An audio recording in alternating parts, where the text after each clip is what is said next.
Crossing the Red Sea, Israel was trapped between the Egyptian army and the Red Sea. They forgot all the miracles God had done. Where was their faith that God would deliver them?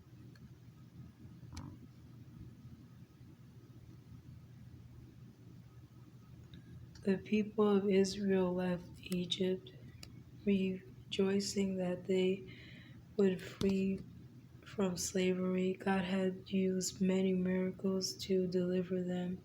They had seen God's great power and love for them, but now they were being led by Moses into the unknown.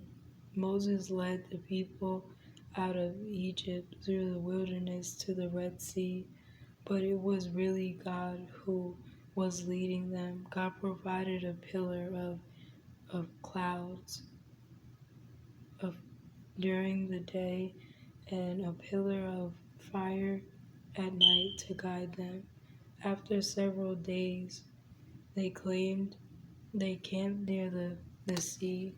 The people most have been fearful when they saw how wide and deep the sea was. They may have wondered, how are we going to cross over all this water to the other side? They probably thought they would drown trying to cross over the sea. Meanwhile, God still had another plan for Pharaoh. He said, I will harden Pharaoh's heart one more time so he will go after Israel. Then the Egyptians will know that I am the Lord.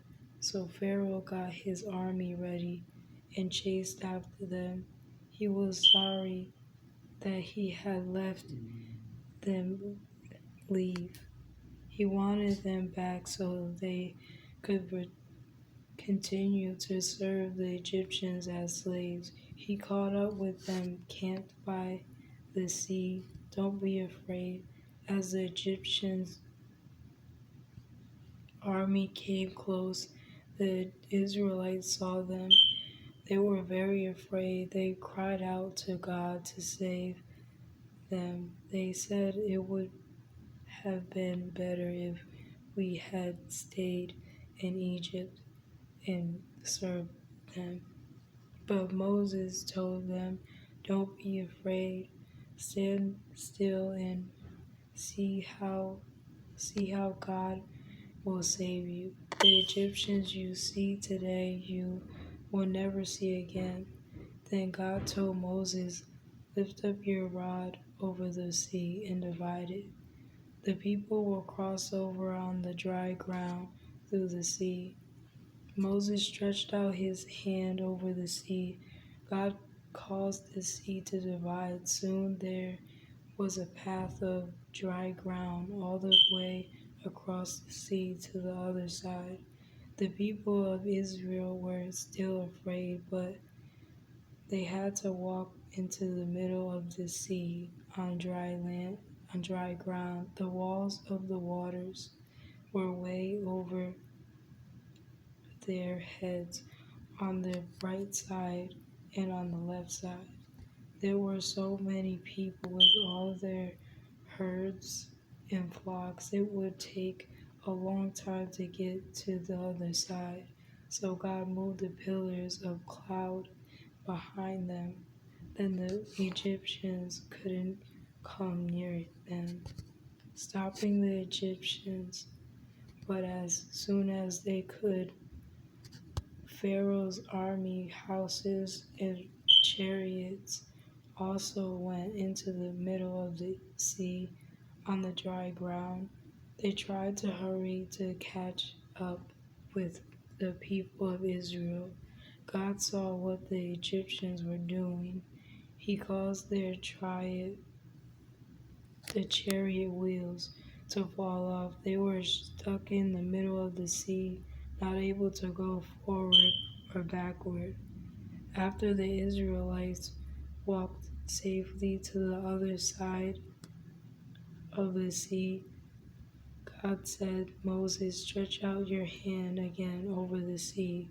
The waters will come back in covered up the Egyptians, their chariots, and their army.